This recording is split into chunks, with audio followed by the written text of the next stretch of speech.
like to call the Tuesday, February 18th, 2020 meeting of the Frankfort Plant Board to order. Madam Secretary, call the roll. Member Cuban? Here. Member Mason? Member Snyder? Here. Member Hale? Here. We have a quorum. Okay.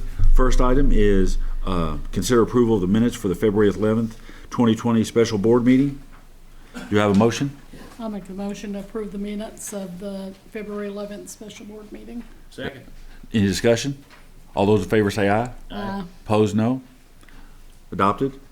Next item, item 2.1, consider accepting financials for the month of January 31st, 2020. Mr. Denton? Yes, Mr. Chairman, members of the board, good evening. I'd like to start on page 13 of our board packet. The Frankfort Plant Board has a fiscal year that ends June 30th of each year. So we are presenting financials through June 31st, 2020, through 7 months for our fiscal year. I'd like to start out on our statement of net position. Looking at total assets as of January 31st, line 65, we had total assets of $82.6 million. You can see as 63% of our assets are composed of property, plant, and equipment, net of accumulated appreciation. As you'll see, that's up $3.4 million from a year ago, or 1.9%, so it's going in the right direction there. Looking at total liabilities on line 130, of just under $87 million. You can see that's down $9.2 million from a year ago, a decrease of 9.6%. Very nice to see that number come down. And net position, this would be your equity for a for-profit company. Line 160, total net position of $95.6 million. You can see that's up 12.5 from a year ago, or 15.2%, bringing our total liabilities and net position equaling our total assets. I'd be glad to answer any questions, but not a whole lot of changes from a month ago. What's the big change, David, when we've gone from on the accounts and other payables? That's where we've seen what, almost $5 million shift there. So we used to have with our previous wholesale power provider a 45-day payment term. Okay. And we've dropped with our current power provider to a 15-day term. Okay. So we would carry usually 2 months power cost on our payables. Okay. So it's dropped off. Okay. And that counts for most of it. Okay. Thank you. Any other questions for David there? Go on, sir. So if I'd like to move over to the next page, page 14, our cash and investment schedule as of January 31st. Just go right to our total restricted and unrestricted cash on line 80, just over $21.6 million. You can see that's very consistent with a year ago. In line 145 are investments, which we have in certificates of deposits held in local financial institutions. Line 145 of just over $20.3 million through January 31st. You can see that's up $5.8 from a year ago. Be glad to answer any questions there. Any questions? Mr. Chairman. Yes, sir. David, is the cash working fund's got a pretty significant increase in it. Is that awaiting work on the reservoir, or where's that coming from? So we have in our statutes, I think it's, I won't even try to give the statute name or the number because I'll get it wrong, but it talks about our use of surplus. And part of that talks about setting up a cash working fund equal to 1 month's revenue. So that's a fund that we have set aside for that.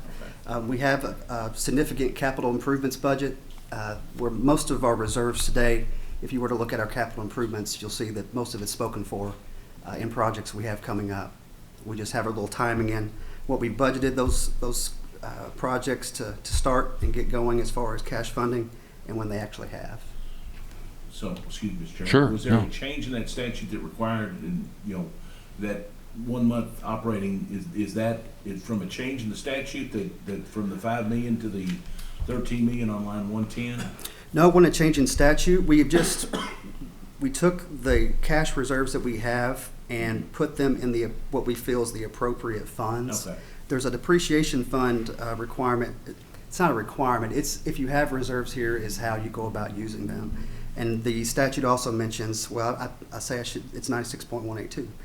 The depreciation fund is equal to 6% of the undepreciated fixed assets of the company, okay, which is a little bit more than 5.3, but right. But we just put those in those funds as we comply with the statute. Once again, it's prescribed. If you have surplus, here's how it is to be used. Okay. It's not a, we've not always had funds that we have available right now, so it varies. Okay, thanks. Answer your questions, John? Don, you have anything? Go on, David. Look, move over to page 15, look at our bond leases and loans payable. You can see, started the year out just over 36.8 million. You'll notice we've paid down 3.6 million, almost a 10% reduction, bringing our total balance of loans, leases, and total debt to 33.2 million as of January 31st, 2020. So happy to report that, moving in the right direction there as well. And I'd like to give just a brief summary of the financial performance of the company through the first 6 months of the year on page 16. This is our statement of revenue, expenses, and change in net position. If you were a for-profit company, this would be your income statement. Looking at line 20, just over $60.1 million in total revenue for our 3 lines of business. You can see that's very much in line with where we were a year ago. And if you look at our total operating expenses, line 50 and line 285, that is right at $53 million, which is a decrease of $2.6 million from a year ago, or 5% decrease. Most of that decrease comes from our decrease in wholesale power cost, which is down about 10% from a year ago. So that's helped the company nicely, and we look for that to keep continuing forward.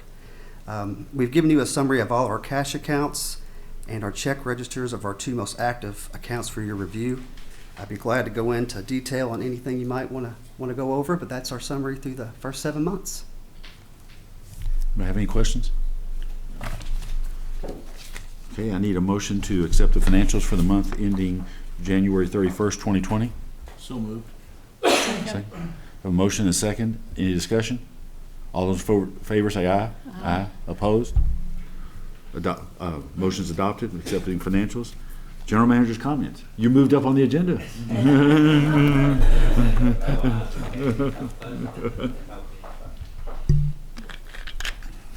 Good evening. First of all, I just want to say that our board chair celebrated his 29th birthday on Sunday. So happy birthday. Thank you. And, Kathy Warren brought brownies that we shared with anyone. They're over there if anybody wants a brownie. So happy birthday. Thank you.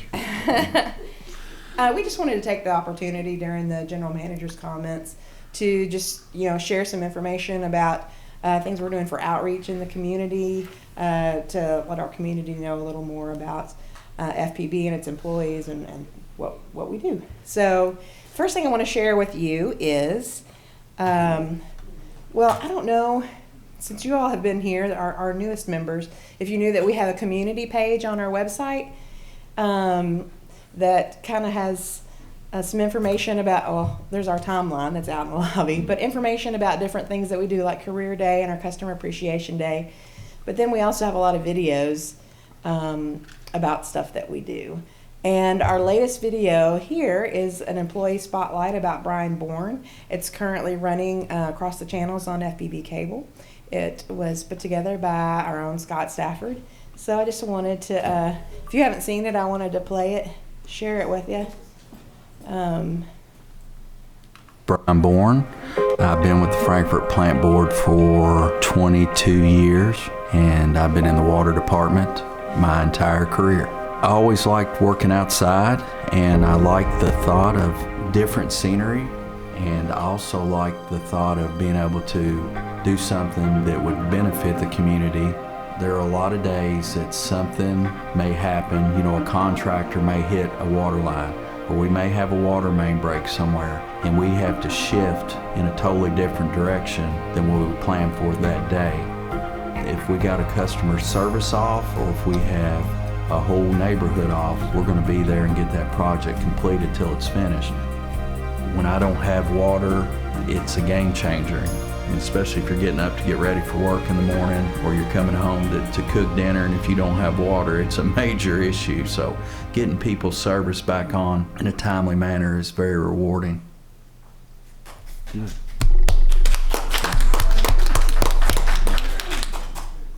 All right, get that back down. Anyway, so. There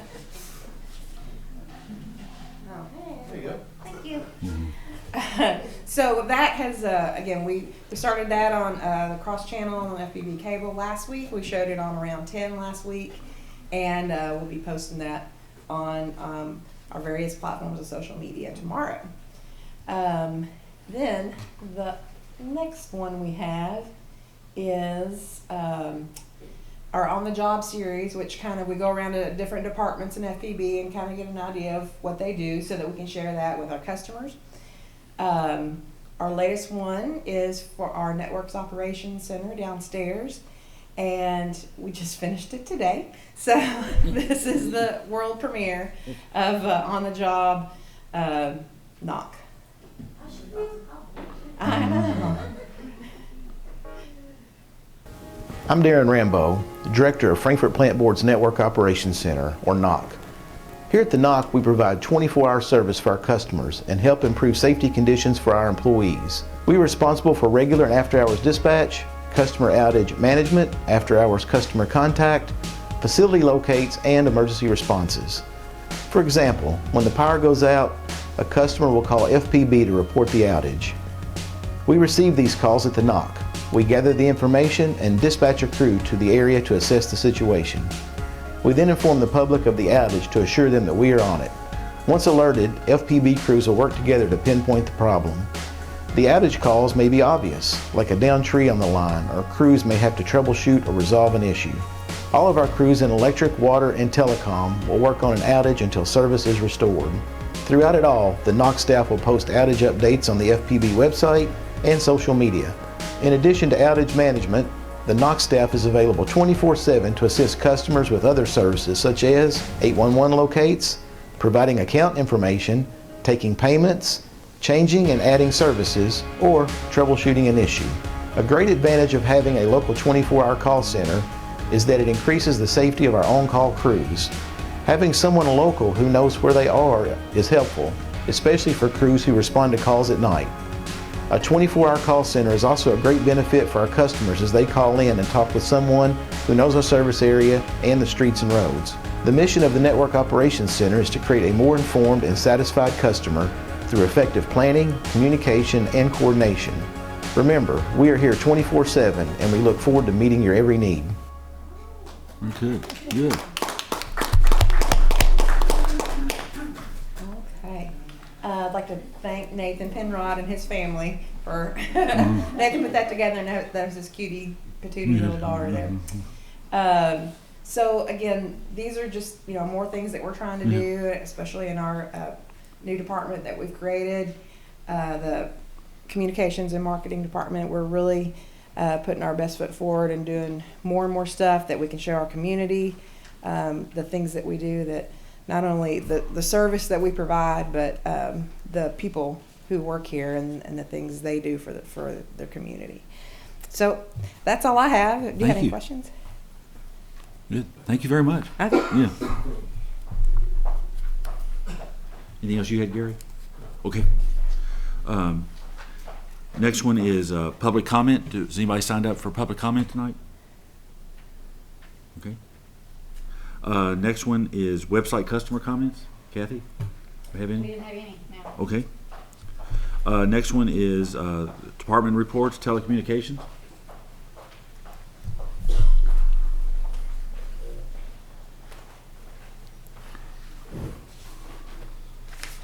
Good evening. The cable report starts on page 81 of your board package. The first page of the report are the customer accounts for January. And 7 months in, we're tracking right along with budget, so that's good. The next page of the report is the trouble call for January. We're down 70 from this same time last year, which is always good when trouble calls are down. The last 2 pages of the report are the outages for January, and we actually only had one outage. It was in node 11, and it was AC input failure module at a power supply. Be happy to answer any questions. Questions? Okay. Media services. We don't have anything outside of what they just did. Okay. Customer service.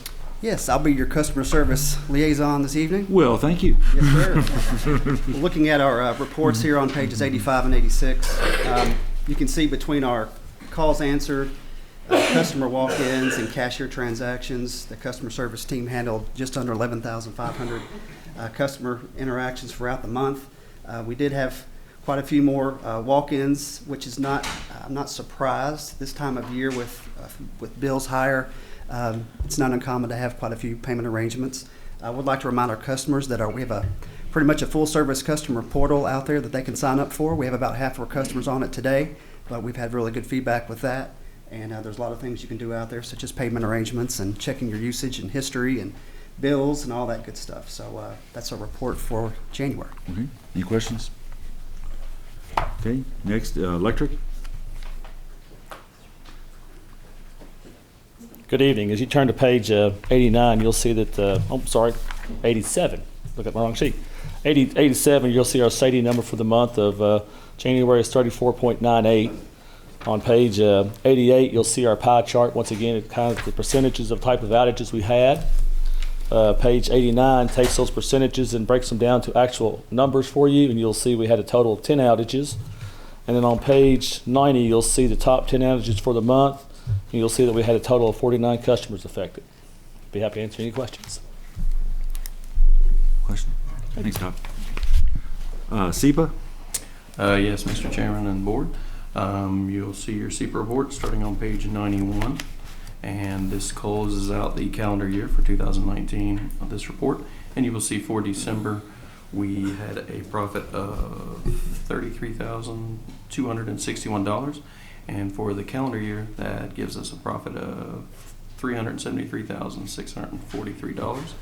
So again, that takes into account only the capacity value we've been able to realize under the agreement with KYMEA, and that started in May. So next year we would expect to do a little better than this. But certainly if you look over on page maybe 93, you would see compared to last year, we made $72,000. So we're significantly better this year. Is about 373 where you thought we'd be? For this year, yeah. Right around in that range. Okay. Yep. Any questions, Vint? Next is KYMEA. Yes, for KIEA, the board continue work on the new budget and also the new rate. Okay. Most likely will happen next month. So. Okay. And the debate among us is that we will have a saving, and it's how much more compared last year. So depends on how much cash reserve we plan to build up for new company. All that is healthy, good debate. If you have any question, I will happy to answer. Any questions? Okay, thank you. Okay. Safety report?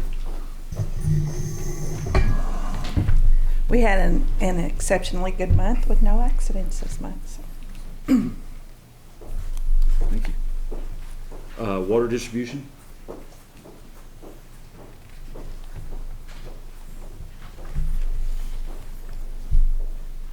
Good evening, Mr. Chair, members of the board. Water distribution report can be found on pages 97 through 99. We had 2 main breaks and 3 outages, and then I just wanted to update the board on East Main. Columbia Gas started their work, their contractor started their work on East Main. We're hoping as soon as they get out of there that we can get in and work on the lower part of Broadway, but I expect they'll be there for a little while. Most of their work is in Arlington, up in Arlington and Lindsay, but they do have some work to do on East Main, and we'll try to finish up after them. When you say a little while, do you have a feel for? I'd say they're probably 2 months. Really? That they'll be able to finish their work on East Main, and then we'll start after that. They may be a little less than that, but just going down East Main, their contractor maybe work longer hours, or they work a little different than we do, but they did shift traffic back over just like we had it in the beginning. So now all the traffic's over to the left side of East Main as you go down the hill. Thank you. Thank you. Water treatment?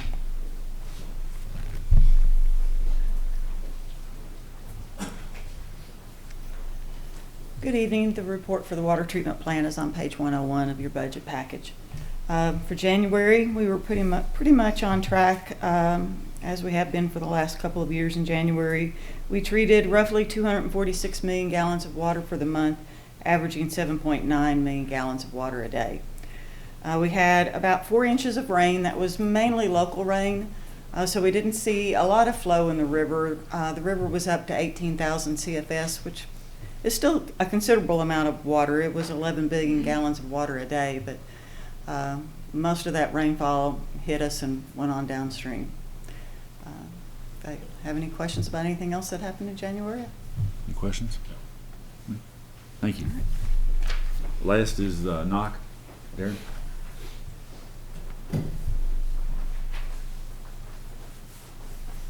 Good evening. Pretty standard knock report. It looks like in January we handled just over 1,600 calls, 1,661. And for the month of January, our locators did 440 utility locates, which is pretty average for a winter month. And obviously it's going to start picking up here pretty quick, very soon. But that's it, unless you have questions. Okay. Thanks, Darren. Okay, item 7.1. Consider changes to the Frankfort Electric and Water Plant Board of the City of Frankfort, the health reimbursement agreement, effective January 1st, 2020. Diane? Good evening, Board. The plant board has an employee health plan that includes a consumer-driven health plan option with a health reimbursement arrangement. Employees who elect that option receive $600 if they have single coverage or $1,200 if they have family coverage in an HRA account annually. Under the current plan provisions, participants can only use their HRA funds for reimbursement of an out-of-network deductible or co-insurance expense, or for non-cosmetic vision, dental, and orthodontic expenses. We are asking the board to consider changing that policy to allow the plan to cover excluded amounts and charges that are over the usual and customary, as long as the expense is medically necessary and meets the definition of a qualified medical expense. Currently, employees who have charges that are above the usual and customary must pay those expenses using either flexible spending or out of pocket. I'd be happy to answer any questions. Questions? John? Diane, how often will this happen to an employee? I mean, how many instances have you had of this? I mean, there must be a reason, for bringing the change. We have had several, quite a number, actually. I'd hate to guess. I could send you a report, but, I'm aware of, I'd say, maybe 6 different instances of employees who saw a provider. They may have gone to the hospital, and the hospital's in the network, but the provider was not in the network, and so they did incur expenses. The guy that reads your x-ray or the person that does your anesthesia or whatever, Correct. They're not in the network. Okay, yes. Yeah. And they're still going to cap out at $1,200 anyway on it anyway, so that when they spend it, they spend it. So correct. There's no increase in our total exposure, correct? Correct. Okay, no, that's fine. Good. Dawn? No. Steve? No. Do I have a motion to adopt this policy? So move. A second? Second. Any discussion? All those in favor say aye. Aye. Opposed? Adopted. Thanks, Diane. Thank you. Consider approval of agreements with Davis H. Elliot, Groves Construction, and Bowlin Companies for storm response. Scott? Yes, staff is asking the board to approve these storm response agreements with Davis H. Elliot, Groves Construction, and Bowlin Company. These kind of agreements are required by FEMA. So if the plant board was to need assistance during a storm restoration, these are on file, and then FEMA will reimburse us for any expenses occurred. There'll be no exchange of money now unless we need help in a situation like that. All 3 companies are located here in Kentucky. They do provide quality work, so we're asking you all to approve these documents as required by FEMA. I'd like to make one clarification, just to make sure. I think Scott misspoke just a tiny bit there. We're not going to guarantee that FEMA will reimburse you, but they will not consider reimbursing you without agreements on file, is the difference. Yeah. So, they may reimburse you, but I'm 100% sure they will not if we do not have agreements on file. Have we had these in place before, or is this new? Yeah, this is probably the 5th year in a row. Yeah, what they're trying to protect from is price gouging in those kind of situations. You get in a storm and then their prices are suddenly 4 times. Yeah. So we're in a storm and this ensures that what they. And these prices are guaranteed. These prices are guaranteed. They will charge us these Okay. during that time. And they may, if all 3 of these companies, let's say it was a huge regional storm, all 3 of these companies could be busy. We couldn't get any work and we would have to go to somebody else. But then you gave it a good effort to do it and they were busy. See if FEMA would still consider reimbursement. Okay. It all depends on what kind of emergencies are declared as to levels they can reimburse. See? So I assume they know what the purpose of this contract is. Yes, they If do so- this for all. Yes. So, does the feds have to, FEMA have to approve these rates? No. They see them before the, Yeah, you just have to have quotes from 3 different companies. Now, obviously, we would try to pick the cheapest one if we started down that road, but there is no requirement that they approve them or anything like that. You just had to have had quotes. well, the reason I'm asking is because if they know what you need it for, then they could price gouge now or something. So I'm just, that's why I'm wondering if the FEMA has to, if there's a cap or something on the rates on these particular items that you have. Well, I will say that over the last several years we've been doing this, the rates haven't fluctuated a lot. Matter of fact, this time one of the companies is lower than when they were last time. So they don't, but it's not small margins. It's Yeah. not really fluctuating high or low. So And their prices aren't out of line from what we see from other, I mean, they're in their ballpark, Okay.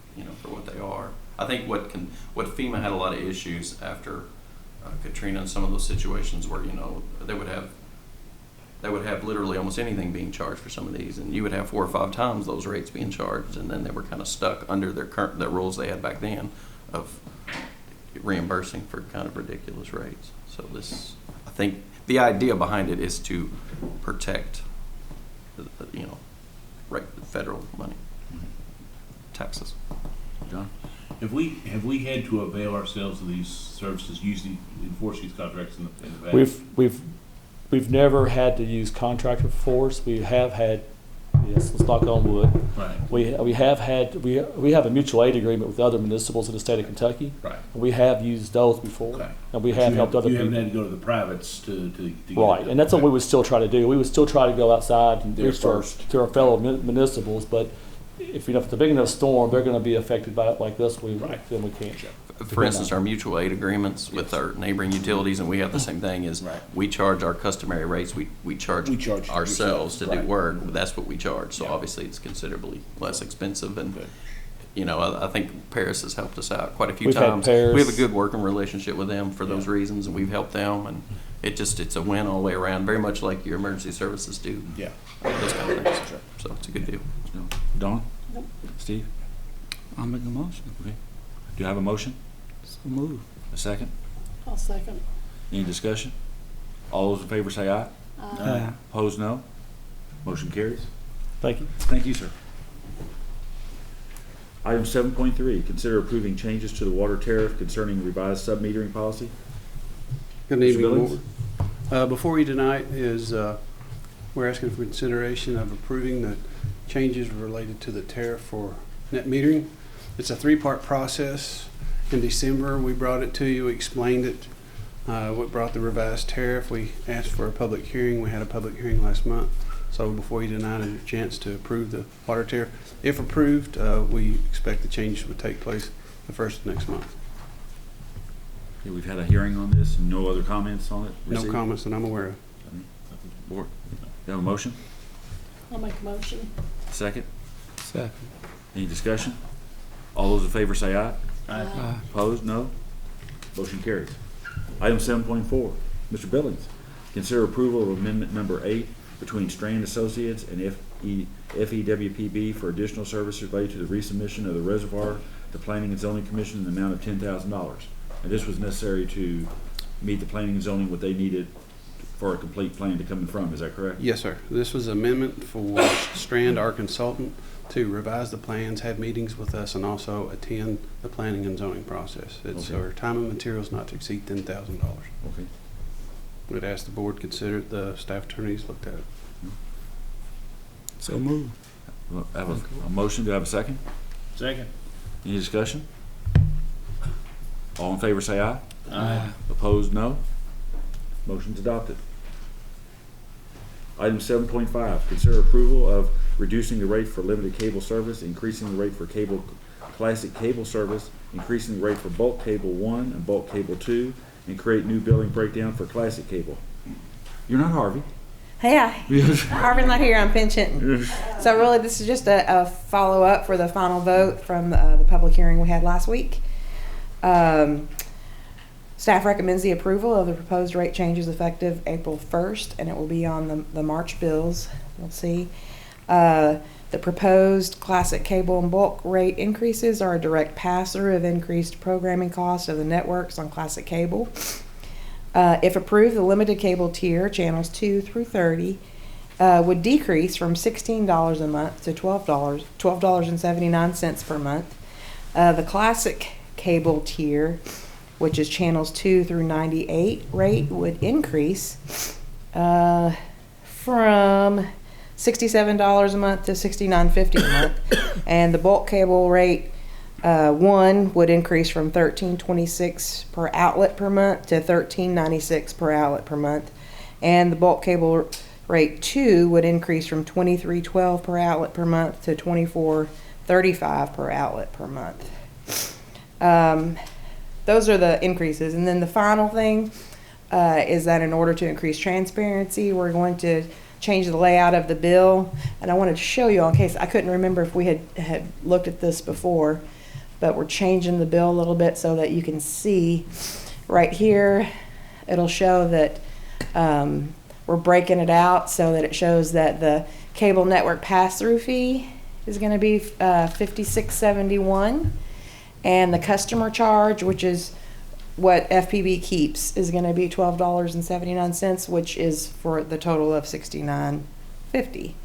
But we wanted to make sure that people knew that of the cable bill that people get, that FPB only keeps $12.79 of that, and we have shown in other charts that we have that we only keep 86% of And our number's actually coming down, right? And our number is coming down from 64%. Now we only keep 14%. So our operations costs have gone down and down. And really that's just for the maintenance of our system, to pay our folks to maintain the system. So that 86% goes out the door. It goes to those big media companies that we talked about, and also to our local affiliates. So we just wanted to make sure that people were aware of where that money goes, and we thought that by breaking it out on the bill, having it a little different, that people would understand that. So with the next bills, we're creating also just a small bill insert to explain what the changes on the bill are, and with an explanation of what each line represents. So, Chairman, I'd like to make a motion to approve the cable rates proposed. Do you have a second? I'll second. Any discussion? All those in favor say aye. Aye. Opposed? Motion adopted. Thanks, Candy. Mm-hmm.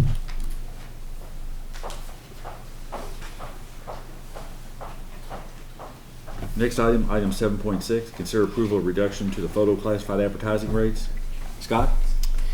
Yes, this is also follow-up from our special meeting. Staff believes our classified advertising is hampered by outdated pricing, and we believe a lower rate along with a simplified discount structure will increase interest and make the Channel 3 marketplace more active and therefore more attractive to both viewers and advertisers. The new rates start at $20 per page per month and go down to $10 per month with a 12-month commitment.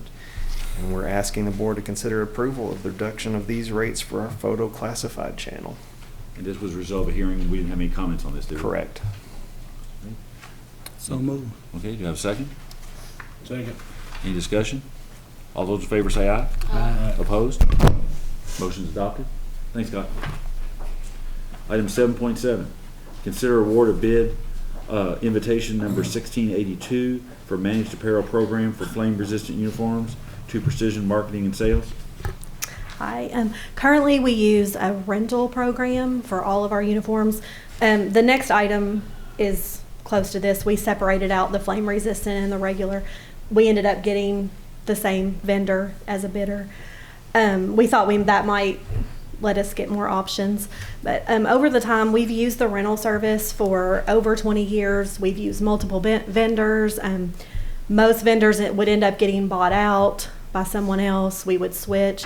They all pretty much have the same quality and selection, which is just not very good. Not employees don't like it. We've talked for the past several months about different options. What we came up with is more of a managed apparel program where we don't rent, we purchase the uniform, pants and shirts. The company that we want to use, the company that bid, they set up a managed website where each employee has their own login. Their choices are based on what department they work in, decided by the department head. So when they log in, they can see what they can choose from. They have their allotted amount based on the budgeted amount for uniforms that year. They can choose. So now they have one style of pants, one style of shirts. Here they could maybe prefer a different fabric. You know, things fit differently for different people. They might like a certain brand if it's available. So there's more options. It doesn't take me completely out of the process. I would still be, communicating with the vendor. It just gives the employees more choices for them to look through, instead of me handling everyone's, and if something's wrong, they're coming back to a middleman. They can work directly with the vendor. Some people are, uncomfortable giving multiple people sizes. So this way they can order online. If it doesn't fit, they can return it without telling anyone in the company that they need a bigger size, things like that. We currently budget a total for, it includes rental uniforms, outerwear, coats, bibs, muck boots, safety boots. So that it's budgeted as a total, but what we spend for rentals, as far as the flame resistant, is just a little over $20,000. We're estimating, we kind of picked what they, some options they could pick for shirts and pants. What we estimated came to a little over $23,000. But incorporated into the full budget, it wouldn't go over the total uniform budget. It is a little more than we spend on rentals now. We've never used this vendor. I checked multiple references for the flame resistant bid. I checked 5 other utilities that require flame resistant. All the references were great. Excellent customer service. Problems are handled quickly. They rarely have them. So if you have any questions on this, I have a list of the references. I have some pros and cons from management in each department on, why they want to switch to this. So we're trying a different approach, and if it doesn't work, we can always go back to It would be we asked for a 2-year contract, and with the option for it to be renewed. So if that 2 years we don't like this option, we have a lot of problems, we can come up with another solution, go back to rentals, rebid with someone else. So for 2 years we would be trying something new, but that would give us time to see if it's going to work. And we've never tried, we've always had rentals, as far as I know, as long as I've been here. So, I understand some other utilities are trying this approach, is that correct? Yes. Yeah. I know Kentucky Utilities does, because we had spoken to the vendor they used. They didn't end up bidding for us, but we did talk to them. So I think just the rental is just maybe not, it's not working for a lot of companies either. Just you don't get a selection, and you just have not as good a quality with just one type. How many, for example, I'm a field worker at the electrical department. What am I going to be able to buy? How many shirts, how many pairs of pants, that sort of thing with this budget? At $107, some of these prices for the flame retardant. Right. Stuff, the flame resistant is a lot more expensive. They currently, we, on the rentals, we do 11 pairs, 11 shirts, pants. But the reason we do that is because the laundering, they offer laundering service through the rental. Right. So you need a week's worth at home and a week's worth to turn in. Most of our employees do not use that laundering service because they don't get the clothes back that they turn in, or they have to wait more than a week to get them back. So we can cut it. We are thinking our estimates without choosing everything is we could do 6 instead of 11. You wouldn't need as many because you're going to launder them at home anyway. Okay. So 6 to begin with would be what we estimate. And each budget year, we're thinking once people build up, I mean, their clothes are most of them would last longer than a year. You could maybe get 2 years. I think FR, they recommend a 2-year replacement. But that second year, you might decide you need more shirts than pants. They could adjust it to their preference. Okay. And then, each budget year, we would divide, based on how many employees need it. That's how they set their budget. Any other questions? Do you have a motion? So moved. A second? Second. Any discussion? All those in favor say aye. Aye. Opposed, no. Motion's adopted. Item 7.8. Then this is the same thing, except it's our non-flame resistant, which is the majority of our field employees. So there's more employees that use this type of uniform.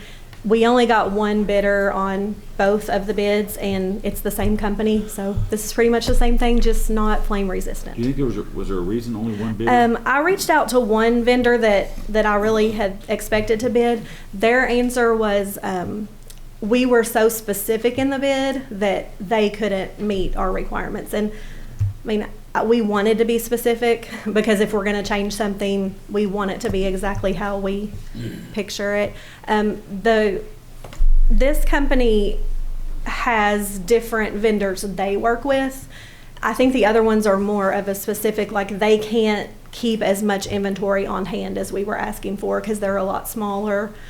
They didn't want to send us as many sizing samples as we asked for because that's money out of their pocket that we might not purchase those So clothes. to be able to see samples of the Yeah, actual we uniform. requested samples of, each item that we choose in each size that we need. And the answer for the one that I talked to was just like, we just can't keep that much inventory on hand for you. So this company is a little bigger because they use multiple vendors. Where's Precision and located at? They're in Georgia. Okay.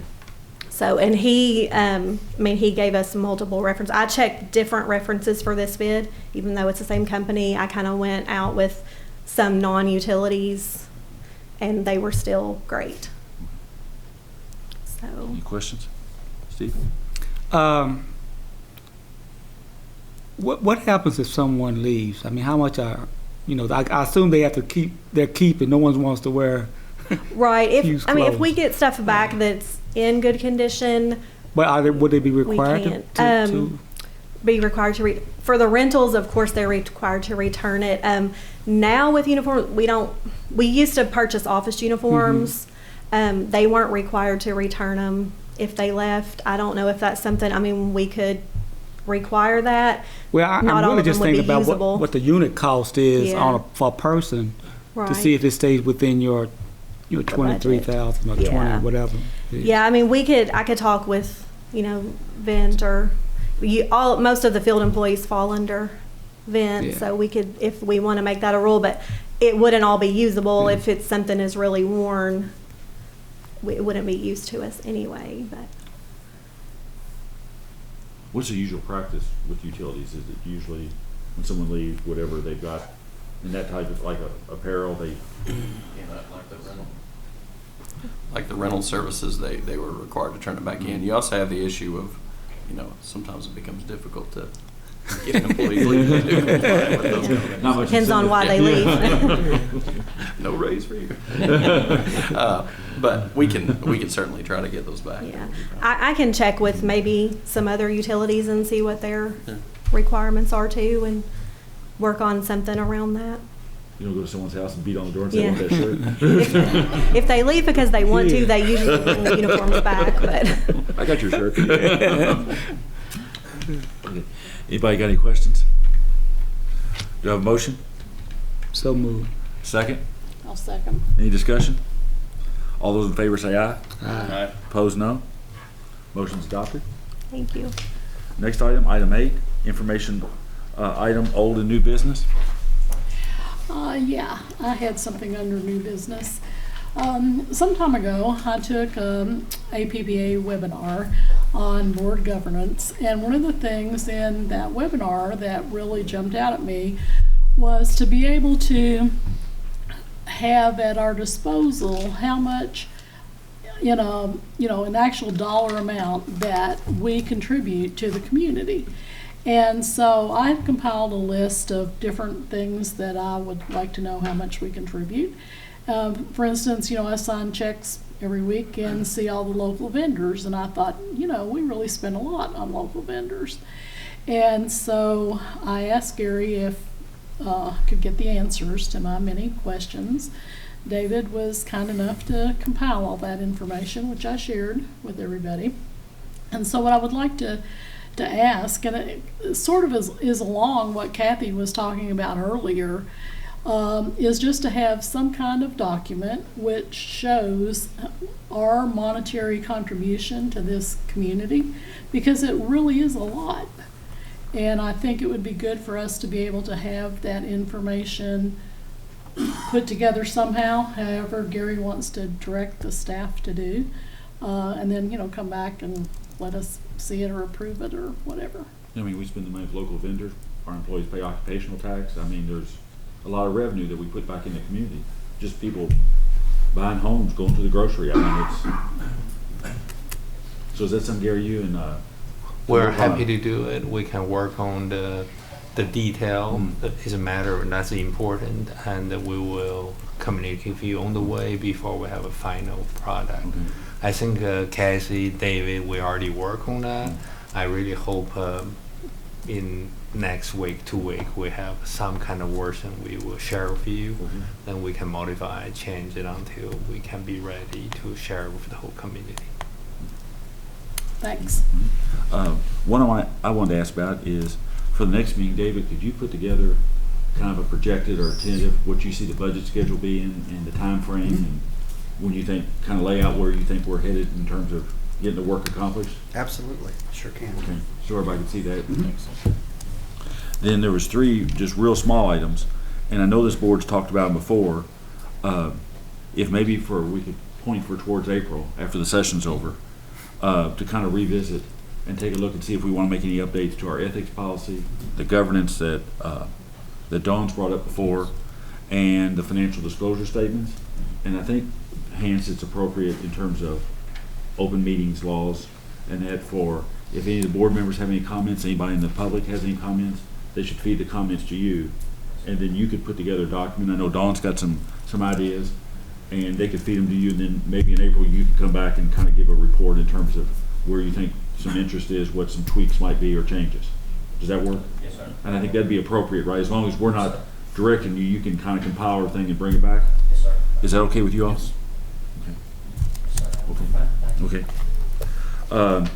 Item 9 is I need a motion to go into closed session pursuant to KRS 61-810-1C to discuss pending litigation regarding the reservoir. I need a motion. So moved. Second. Second. Any discussion? Motion. All in favor say aye. Aye. Motion's adopted. We're in closed session. Do I have a motion to come back into open session? So moved. Have a second? Second. Any discussion? All in favor say aye. Aye. We're back in open session. Do I have a motion? Yes, Mr. Chairman, I'd like to make a motion to authorize council to proceed as discussed in closed session regarding the reservoir zoning hearing. Do I have a second? So moved. Any discussion? All those in favor say aye. Aye. All those opposed, no. Motion's adopted. Do I have a motion to adjourn? So moved. Second? Second. Any discussion? All those in favor say aye. Aye. We're adjourned.